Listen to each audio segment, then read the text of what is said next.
Well, good afternoon, everyone, and welcome to today's webinar, the first in our four-part series for April is Fair Housing Month.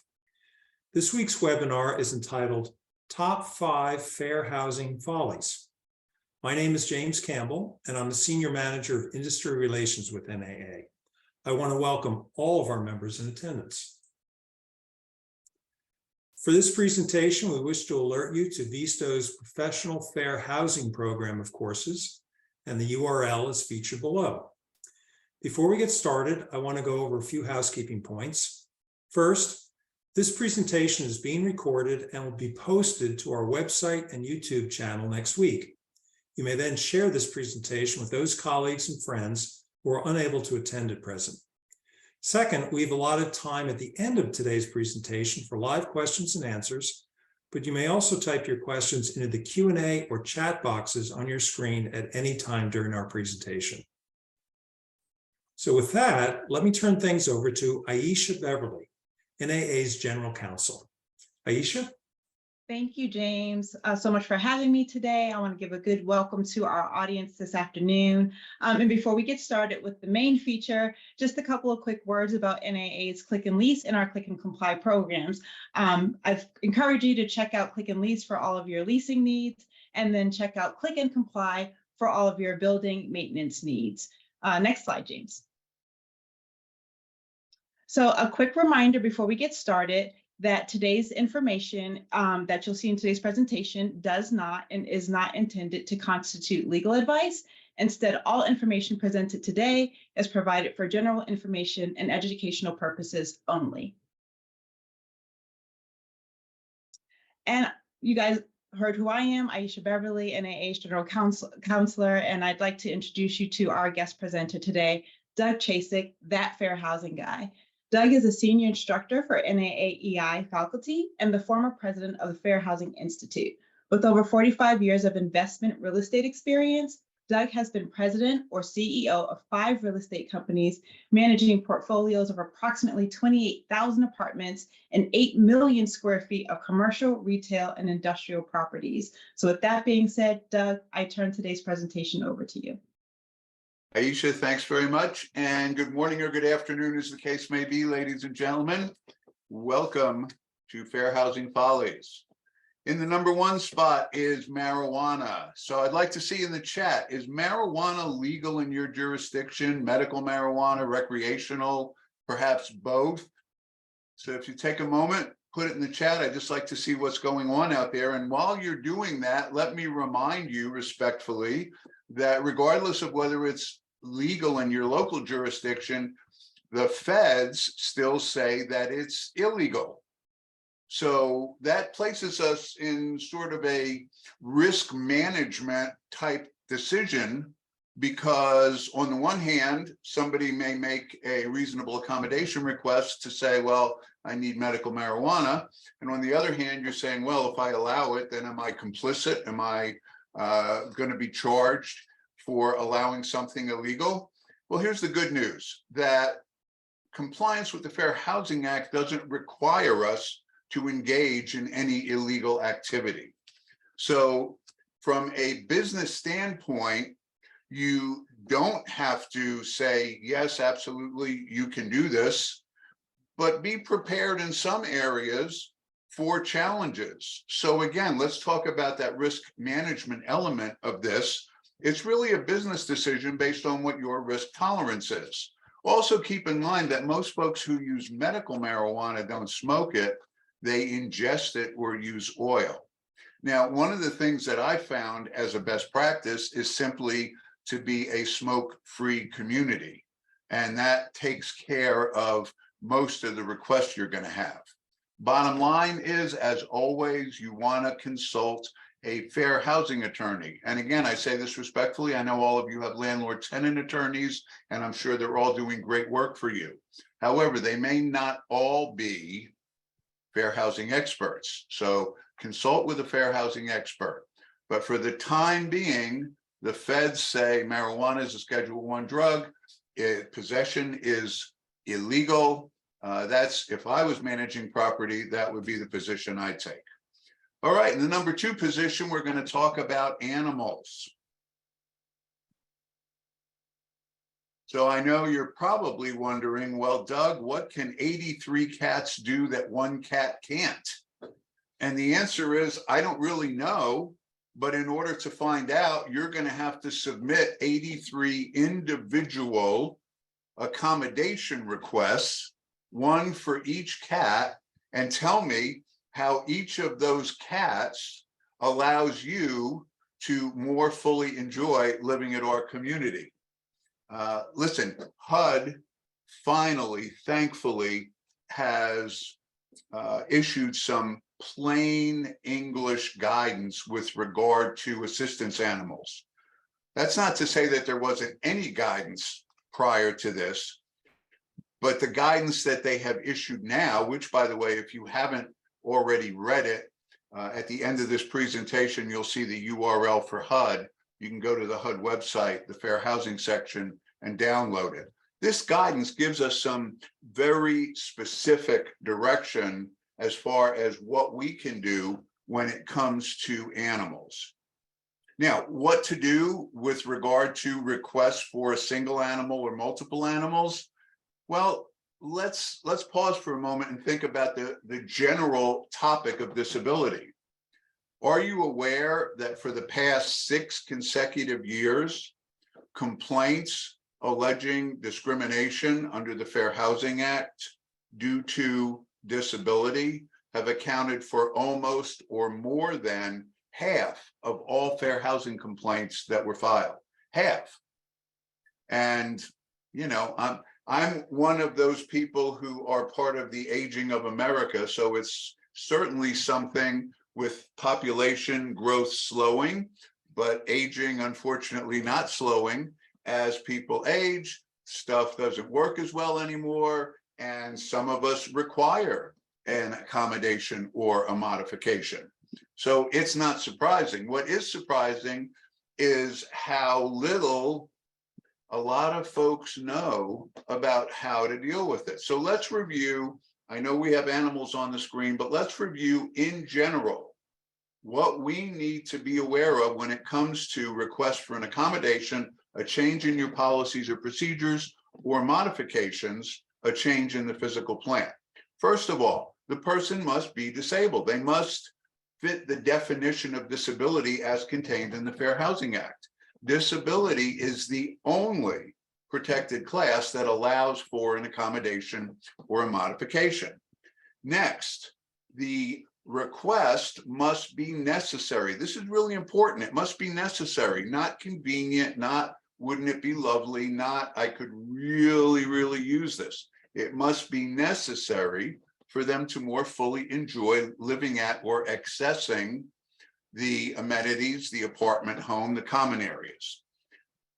Third, if the disability is not readily observable, and oftentimes, I apologize, I'm about to stereotype, but if the disability is not readily observable, which oftentimes is the case when someone puts in a request for an emotional support animal, and the disability related need is not obvious, we call that the nexus, kind of where you connect the dots. You know, I come into your office in a wheelchair, I make a request for grab bars, you look at the wheelchair, you think about grab bars, you go, okay, no problem. But if I'm in that same wheelchair and I tell you that I need my Chihuahua, you look at the wheelchair, you look at a small hairless dog from Mexico, and you cannot connect those dots.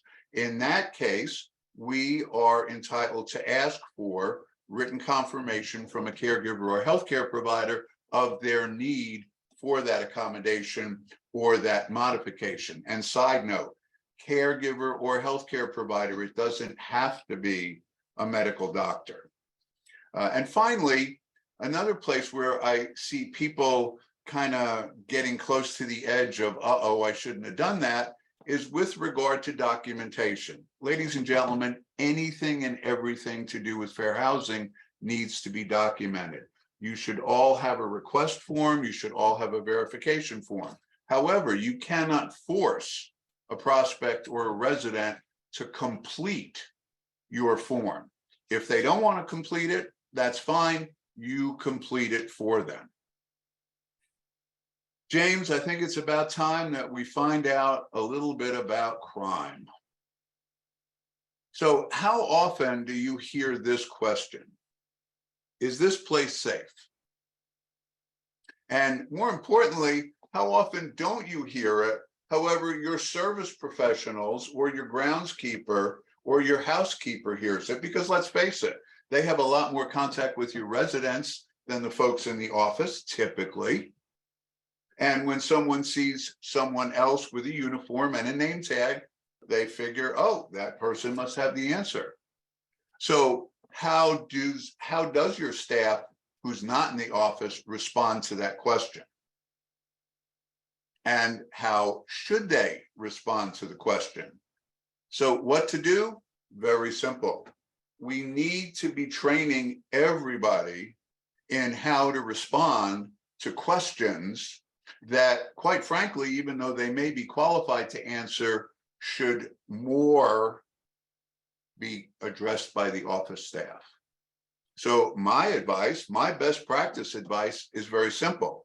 When anyone on your service team, housekeepers, groundskeepers, whatever you have, folks who are not intimately involved with the operations of the property from the administrative side, get questions like, hey, how safe is this place? The best answer is, that's a great question. Let's go into the office and find out. Or, hey, that's a great question. Why don't you head over to the office, and they'll be able to help you out. Part two, now they're in the office. What do you say? Well, crime has no zip code. Or how about this? McGruff, the crime dog, says, sorry, folks, that doesn't cut it anymore. Obviously, all of us individually are responsible for our own safety and well-being. And you can use that as a preface. The best answer to give somebody is to simply hand them a list of your local law enforcement agencies, the local police, sheriffs, whatever type of law enforcement you have in your jurisdiction, and direct the person asking the question to that source. Obviously, they're the ones that are best equipped to answer it. So don't get in trouble. I mean, I know that we're not supposed to use that S word, that safety word. On the other hand, or at least tells us we're supposed to have a habitable premise, safe from hazards. Well, safe from hazards doesn't include crime. So when the crime question comes up, have your service team direct it to the office, have the office direct it to local law enforcement. I think now we can talk about parking. So folks, what do you see on the screen? What are these? If you answered handicap parking spaces, you're correct. Now, I know some people don't like that word, handicap. As a matter of fact, here in Florida, we've replaced that word in our state Fair Housing Act with the word disabled, disability. So whatever word works for you. The point is that these are first come, first served parking spaces. And who can park in these parking spaces? Anyone who has a license plate with the handicap symbol, or anyone who has a mirror hanger with the handicap symbol. These are not fair housing parking spaces. You can't reserve these parking spaces. You need to maintain the number that were required when your community was first built.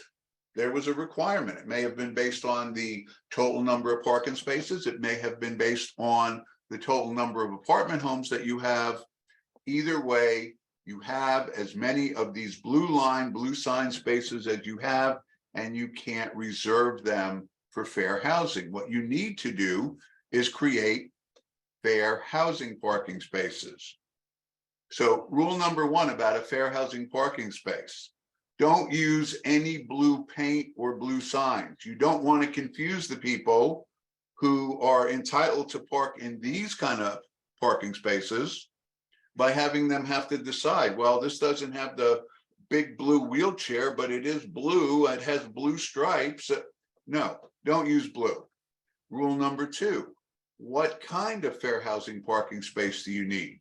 Do you need a reserved parking space for somebody to just park close to their apartment home entrance? Or do you need a reserved accessible parking space for somebody to park close to their apartment home entrance who uses some sort of a device like a wheelchair or a scooter? Big difference. A reserved parking space is going to take up 1 parking space. A reserved accessible parking space is going to take up 2 parking spaces. Okay, next element to consider is, all right, well, how do I mark it?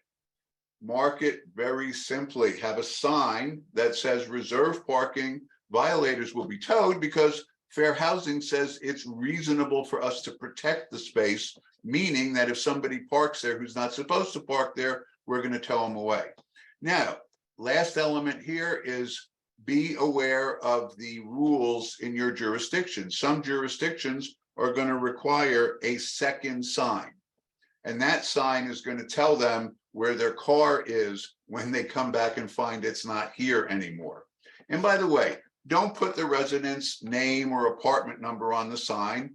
All you need to do is put reserved, and violators will be towed.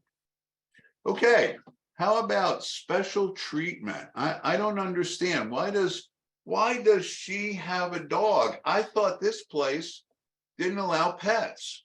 Why does he have a parking space? Nobody offered me a reserved parking space. I don't understand it. How come these people get special treatment? And ladies and gentlemen, that question is probably more likely to be asked to your service team than it is to the folks in the office.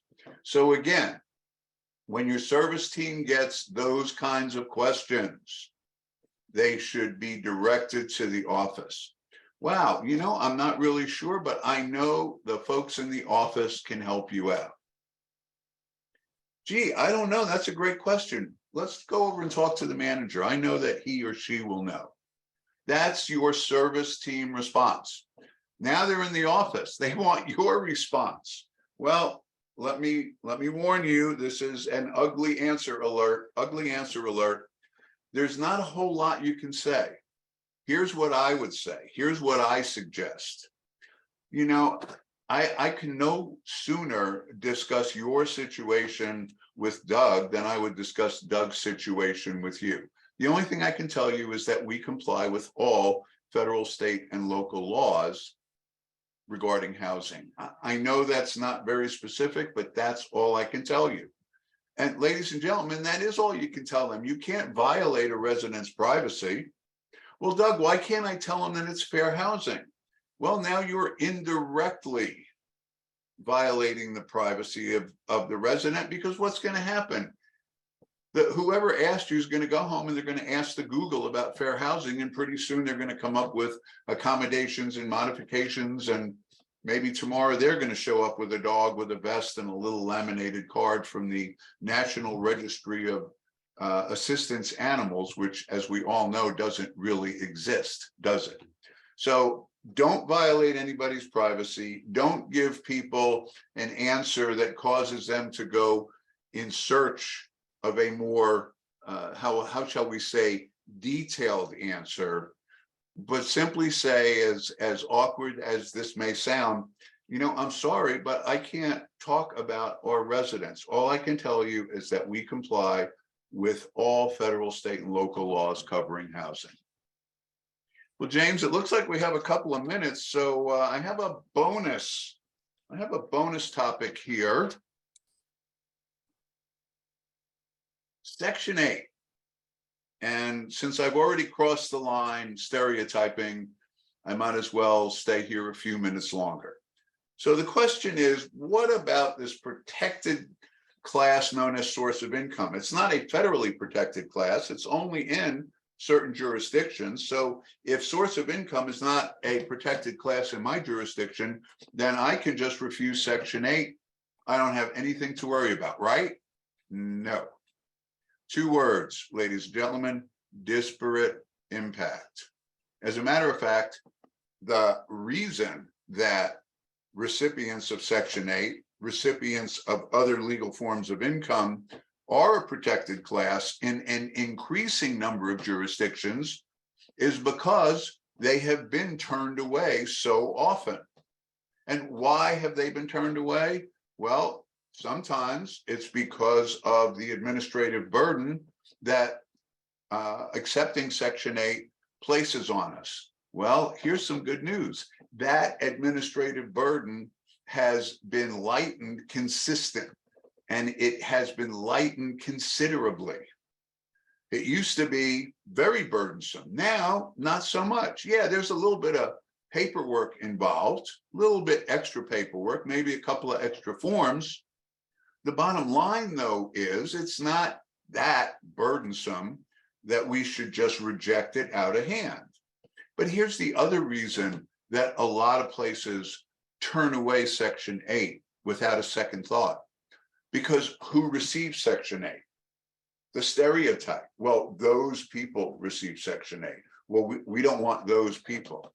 Folks, guess what? All it takes is a natural disaster. All it takes is a pandemic.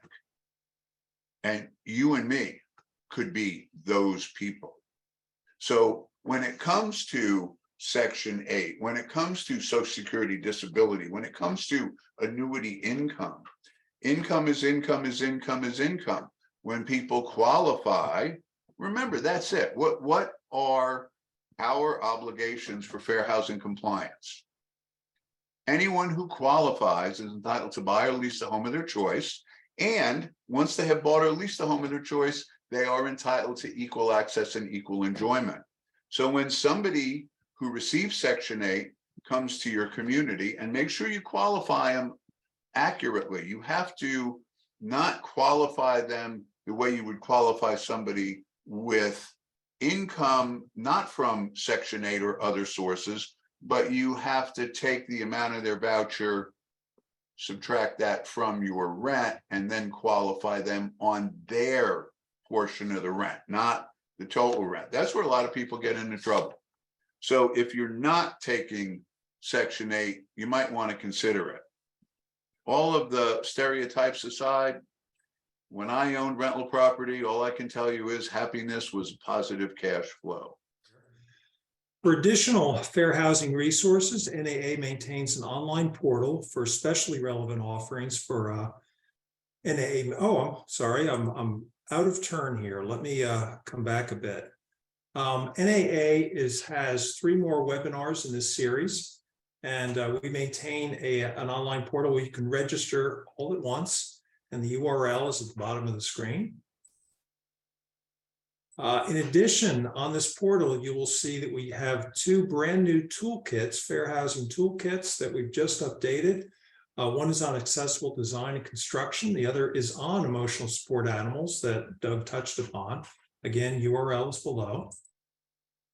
In addition, we have a whole series of courses available on our Visto platform. I think we have 37 or 38 courses altogether. It's a very robust portfolio.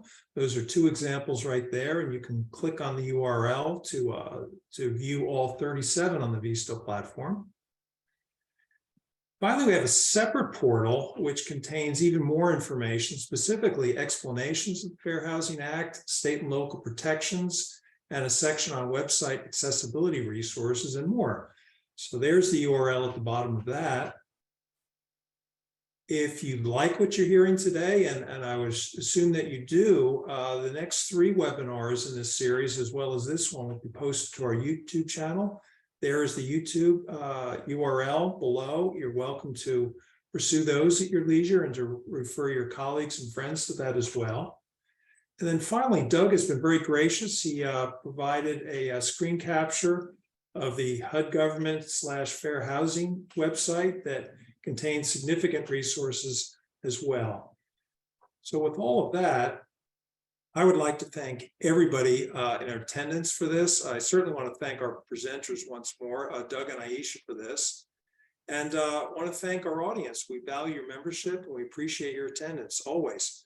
So have a great afternoon.